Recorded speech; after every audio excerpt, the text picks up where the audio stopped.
Today we are going to show you how to make a do-it-yourself home worm composting bin. What are you doing? Getting worm bins for making a self-composting household food composter for YouTube. Having fun? No, I don't have service in Walmart. Yep, gotta love it. Down here?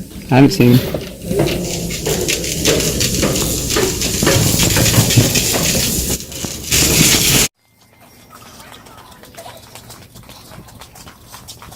We have super glue, we have window screen, and we have a tote. All this stuff can be picked up at pretty much any store. We shopped at Walmart and got it all for under 20 bucks. The only other thing you will need is a knife to cut holes for air in the tub. The next step we're going to do is go ahead and cut those holes in the tub to glue the window screen in to let air through the tote so that way the worms have air to breathe. We're going to cut about a 3-inch hole and not break your knife off in the tote like I just did and cut my finger. What we're going to do now is we have our holes cut. I used too small of a knife the first time, broke it, and I used a bigger knife. It worked good. So I'm taking scissors, I'm going to cut real precise like, just to fit over the holes. We're going to do the same thing, opposite side. We're going to take the super glue that we got earlier and glue it so it covers the hole, keeps bad stuff out, good stuff in, lets air through.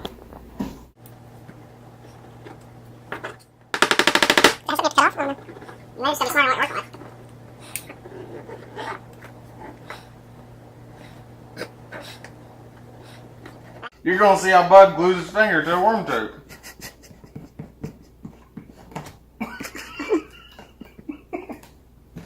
This is not working. Nope.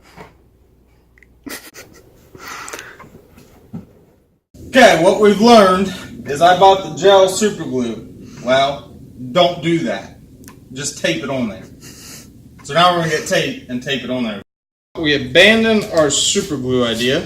We learned that that's not the best way to do that. Now, I will advise if you use tape, make sure that you don't cover up the hole.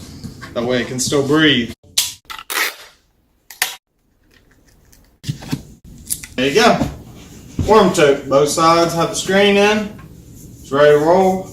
Now when you first get the worms, they're going to be a little skinny because of shipping. They put them in peat moss. You want to get them out of that as quickly as possible and get them into a nice worm bin. So you can do this project before you order your worms, so that way when you get your worms, they can go right into your worm bin and don't have to stay in the packaging. A clean 1,000 worms roughly weighs 1 pound. So what we're going to try to do is harvest 1 pound of worms out of here to put in our house composting bin that we made. See, the worms are fat and healthy, and they're just eating the stuff up.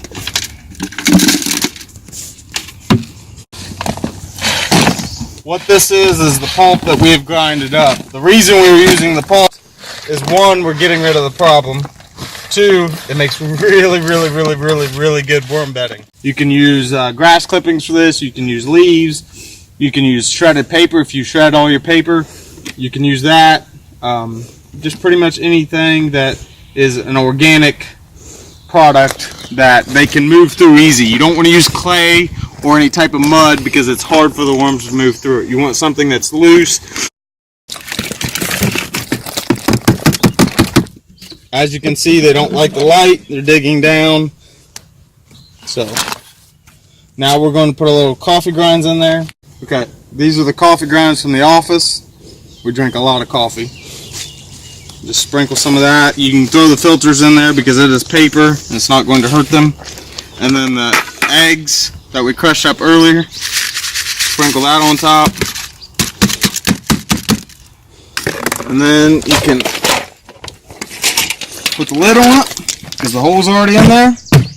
Put it in a cool, dark place. They don't like hot. Basements is the best for that, or a closet you never use in your house. Just find a nice, cool, dark corner for them. Put them in there. Check on them once, twice a week. Feed them as needed, and you're good to go.